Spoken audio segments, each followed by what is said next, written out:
The COVID-19 vaccines are finally here, offering us a way out of this pandemic. After a long year filled with worry and uncertainty, we see light at the end of the tunnel. But are these vaccines safe?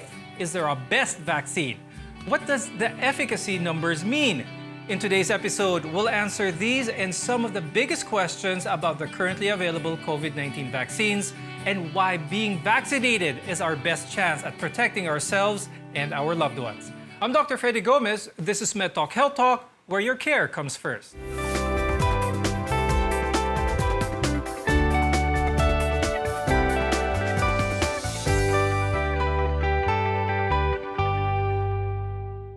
The recent rollout of the COVID-19 vaccine in the Philippines is raising hopes that life would return to some semblance of normality. Joining us in the program are Dr. Ronchin Solante. He's the head of Adult Infectious Diseases and Tropical Medicine at San Lazaro Hospital. Also with us is Dr. John Wong. He's an epidemiologist and senior technical advisor at Epimetrics. Thank you both for joining us today. The vaccines are finally here and we're a step closer to hopefully ending this pandemic.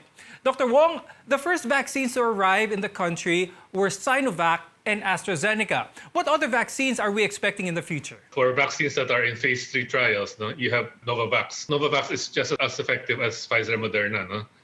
They reported 96% efficacy against the original strain, 86% against variants, and 55% against the variant in South Africa. This is a 2-dose vaccine given 3 weeks apart. It's stable in the refrigerator. They will probably finish phase 3 by April and get approval in May. The company said it can produce 2 billion doses a year. And then they will give, or COVAX will buy about 1.1 billion. So again, this is a vaccine that we might be receiving through COVAX. Okay, so that's good to know that as days go on, we'll be expecting to see other types of vaccine as well. Now, Dr. Wong, could you explain to our viewers the plan for the rollout? And could you also explain why a certain group of people are getting vaccinated first? Bakit hindi sabay-sabay lahat ng mga Pilipino? The principle of prioritization for the rollout is based on trying to save as many lives as possible and trying to save those who are at greatest risk. So that's why the first priority are health workers. First, because their lives on the line since the start of the pandemic. While all of us are sheltering in place, they're out there exposing themselves to the virus, and their risk is actually quite high. This is followed by seniors and persons with comorbidity, because as we have seen from last year, seniors and those with comorbidities are overrepresented in terms of death. Out of proportion to their proportion in the population. So they come second and third. With regards to your first question of how to effectively plan a vaccine rollout, I think the 3 most important things are choose an effective vaccine. Second, the pace of vaccination should be as fast as possible.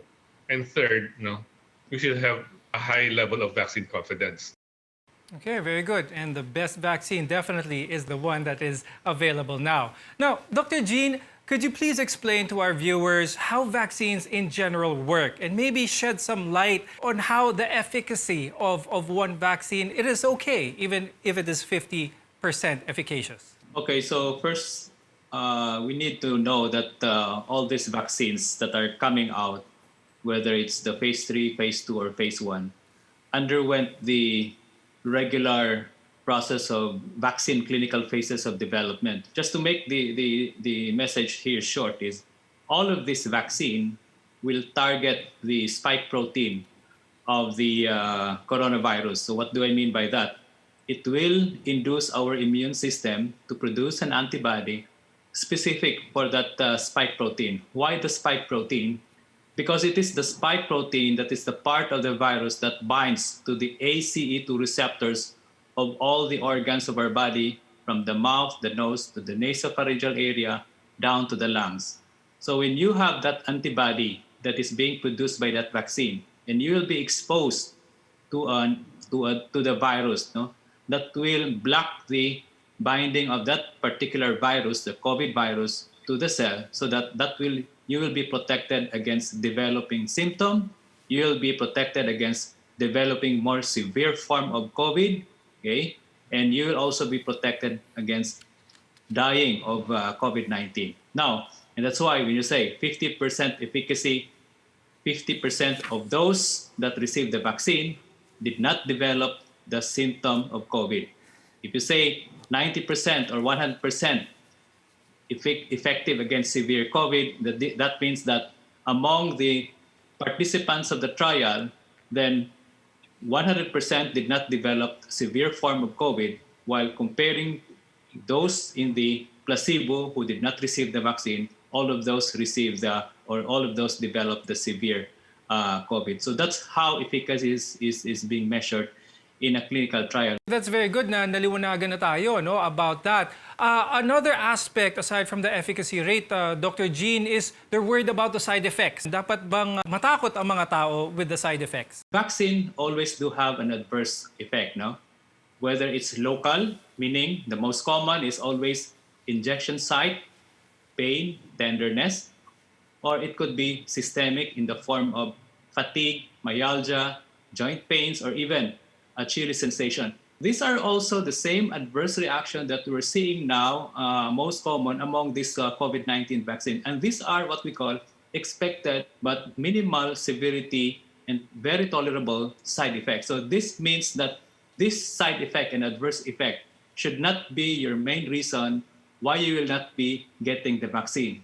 And as more and more people get vaccinated, many of us have questions about how to prepare before getting that shot. Now, Dr. Wong, are there certain conditions that an individual must take note of before they actually take a certain vaccine?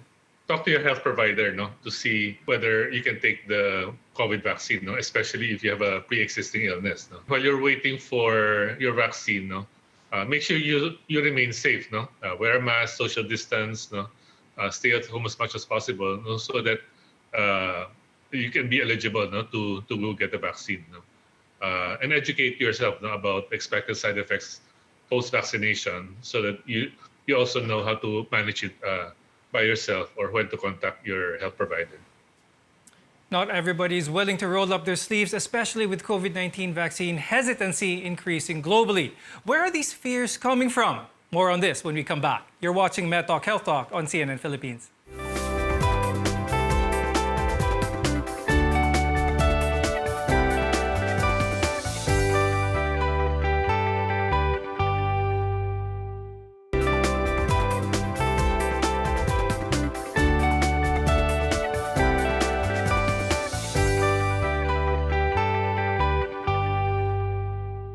Vaccines will only work in containing a disease if people take them.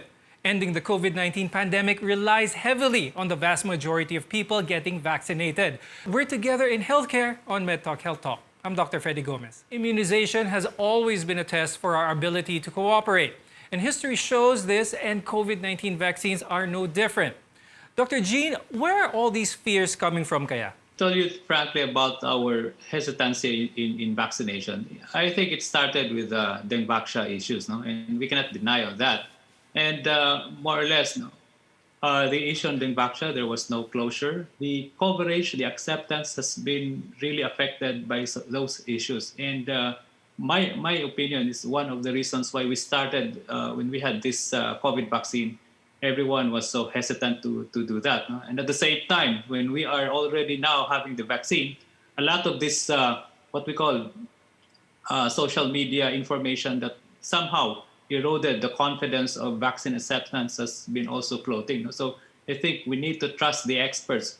We need to trust our government, FDA, the vaccine expert panel, in their intentions and their effort to really roll out this vaccine, that these vaccines are safe and effective. I think you hit the nail on the head with that, Dr. Jean, because there's just so much information that a lot of people are not sure which one is true or not. So what would you encourage our viewers? Where should they get their information para hindi na malabo kung saan-saan nakukuha? Okay, so first you get your information from a reliable source of the information. No? There are DOH websites by which you can be guided on what vaccines are available, how to prepare when you will be getting the vaccines. Okay, if you're not contented with the Department of Health, there are also foreign source of the information like the CDC, the WHO, okay, and other clinical societies that are, including the Philippine Foundation for Vaccination, these are very good local societies that can give you a more accurate and more valid information about current COVID vaccines in the country. And apart from the slew of misinformation out there, I believe there is a problem of trust when it comes to getting vaccinated. Now, Dr. John, do you see this as a cause for concern? How do you suggest we encourage people to get the vaccine? From the point of view of health providers or government who want to encourage people to get the vaccine, they have to develop the trust first. No? They have to establish the relationship. No? So this happens at the national level, but it also happens at the community level. No?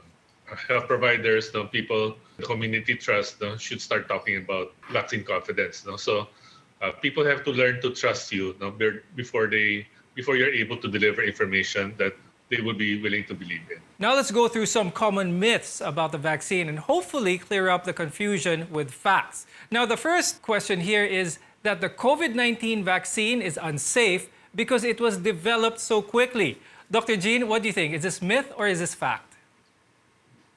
Yeah, that's a myth, no? Because so quickly in the sense that it's less than a year, no? Unlike the regular vaccine development, which is usually like 10 to 15 years. But it was not shortcut because it still underwent the required phases of clinical development, the preclinical, the phase 1, phase 2, and phase 3. It's just that these phases are done in shorter time. Now, the next one is the COVID-19 vaccine can affect women's fertility. Still with Dr. Jean, what do you think? Myth or fact? Yeah, that's also a myth, no? And I think that was coming out from that there are vaccines that in which they grew the virus using the aborted fetus, no? That particular cell lines, no? So those cell lines are not coming from aborted fetus, no? They are synthetic cell lines that will allow the growth of this COVID virus so that they will be inactivated and be made vaccines. I'll go to Dr. Wong this time. And the statement is, if I've had COVID-19 in the past, I don't need to get vaccinated. Is this myth or is this fact? It's a myth. No? If you get COVID-19, you develop some immunity. No? But usually, this immunity is short-lived and it's at a low level. No? So that's why even for people who have had COVID-19, they need at least one shot. No? So the recommendation is to get one shot of any COVID-19 vaccine, no, to boost your antibodies, no, and prolong your immunity. Another one here is getting vaccinated means I can stop wearing a mask and following safety protocols. Dr. Wong, myth or fact? What's your take on this? It's a myth, no. So you can't do that, no, for several reasons, no. Although we've established that the vaccines can protect against progression of disease, no, there is still insufficient evidence that it can prevent the vaccinee from transmitting the virus. Second, you don't know whether the people around you have been vaccinated or not. No? And then third, no, the efficacy against transmission, no, is maybe 60 to 70%, no, for some vaccines. No? And maybe one more reason is that wearing masks actually doesn't just prevent COVID-19. It protects against a lot of other respiratory diseases. Okay, maliwanag na maliwanag yun. And this last one I'll give to Dr. Jean, and it's quite interesting. And the statement is, the vaccines were developed to control our brains and alter our DNAs. This is a real question that was posted. What do you think, Dr. Jean, myth or fact? That's a myth, no? And it came from that particular information that an mRNA vaccine can somehow dictate and manipulate our genes, no? Remember, when you have this mRNA vaccine, these are very unstable component of the mRNA, and that's why you have to put in some lipid nanoparticle for that to be stable when injected. No? But once inside the cell, that will disintegrate. So there's no way that particular vaccine can manipulate our genes and cause some damage. Despite the vaccine arriving in the country, there are still many lingering questions about the vaccine and the road ahead. More on this when we come back. Stay with us here on CNN Philippines.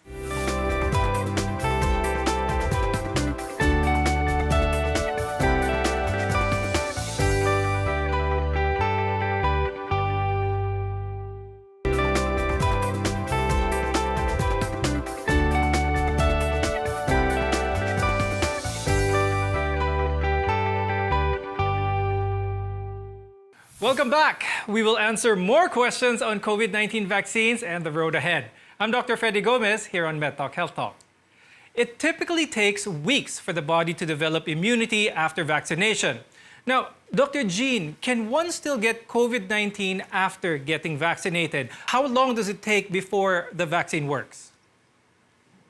Yeah, so for you to maximize, now when you say maximize, that's the maximum efficacy rate, and that's not 100%. No? But for you to maximize the efficacy of a vaccine, our antibody, our immune system will take around 1 to 2 weeks before you will be fully developing that particular antibody. No? But again, while in that particular window period that your body is still developing that protection against the COVID-19. That's why we always advise that you should still wear the minimum health protocol, and even if you're vaccinated, if you go out, you still have to wear those protocol. No? So it takes that long, 2 to 4 weeks, depending on how good the antibody response will be in that particular individual. Dr. Jean, follow-up question, does that have anything to do kung bakit merong follow-up shot or may second shot ang majority of the vaccines, aside from the Johnson & Johnson, of course? Yeah, because that's the beauty of doing a phase 1 and a phase 2, because in the phase 1 and phase 2, they're also looking at specific doses of the vaccine, and including how many doses will you be able to obtain a level of neutralization of your antibody, of an antibody that will neutralize the COVID virus, and how it will be translated into a real data that when you will be exposed to a COVID infection, that particular antibody is more or less protective to that particular person. Now, Dr. John, a lot of people are hearing the term herd immunity now more than ever. Now, what does this actually mean, and magiging effective ba yung mga vaccines na ito in achieving herd immunity? Well, we can compare herd immunity to riding a jeepney, no? So let's say 10 passengers ride the jeepney, and because most of them are paying, the jeepney can get to its destination, and most of them will be able to get to their destination. So that's like herd immunity, no? Other people who are unvaccinated are protected because of people who are vaccinated. In regards to the question of whether or not we can achieve that, we still have to wait for more data. As I said before, the efficacy results reported for vaccines is efficacy against disease, against progression of disease. We're still unsure whether it can inhibit transmission of the virus. Okay, and if our viewers are wondering why all of this is happening despite scientists and doctors still wanting more data, it's just because the complexity of the whole situation. Every week we can have new information that could help us fight this pandemic even better. Now, for the majority of people, the COVID-19 vaccine is generally safe. But the question is, who can't get the vaccine, or what are some of the contraindications in taking the vaccine? They ran the clinical trials for all of the vaccines. Most of the studies included a wide cross-section of people. The segments that should not get the vaccine are children, because they have not tested for them yet. People with a history of severe allergic reaction. But aside from those contraindications, most people should be able to get a vaccine. But I think the most important advice is ask your doctor, ask your health provider, the person who knows most about your pre-existing illnesses, whether the vaccine is suitable for you. That's right. Please talk to your doctor in case you are about to take a vaccine for COVID-19.